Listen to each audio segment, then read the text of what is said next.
Hi, இன்னைக்கு ஹஸ்பண்டோட special beef கைமா பிரியாணி எப்படி பண்ணலான்னு பார்க்கலாம் வாங்க.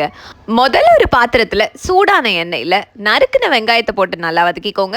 அதுக்கப்புறமா தக்காளியையும் போட்டு நல்லா வதக்கி விட்டுக்கோங்க. இந்த டைமில் சைடில் பாஸ்மதி ரைஸை ஊற வச்சுக்கோங்க. வதங்கின தக்காளி வெங்காயத்து கூட 2 ஸ்பூன் இஞ்சி பூண்டு paste, 1 spoon chicken masala, 1 spoon biryani masala, 1 spoon மிளகாய்த்தூள், கொஞ்சம் தயிர், சின்ன சின்னதாக கட் பண்ணி போட்ட புதினா மற்றும் கொத்தமல்லியை போட்டு நல்லா வதக்கிக்கோங்க. அது கூடவே 4-5 பச்சை மிளகாவையும் முழுசாக சேர்த்துக்கோங்க.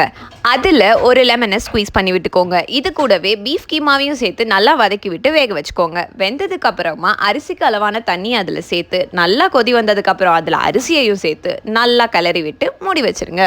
டிஸ்டர்ப் பண்ண பூச்சியை தள்ளி விட்டுட்டு அதிசயமாக எங்கள் வீட்டுக்காரர் எல்லா பாத்திரத்தையும் கழுவி வேற வச்சார். மீடியம் ஃப்ளேமில் வச்சு அரிசியும் தண்ணியும் ஈக்குவலாக வந்ததுக்கப்புறம் 2 ஸ்பூன் நெய்யை போட்டு நல்லா மூடி வச்சு தம் விட்டுருங்க. ஓப்பன் பண்ணி பார்க்க வேண்டியதை மறந்துட்டு மறந்து கடந்த என் ஹஸ்பண்டை எழுப்பி அனுப்பி விட்டு பார்த்தா பிரியாணி ரெடி.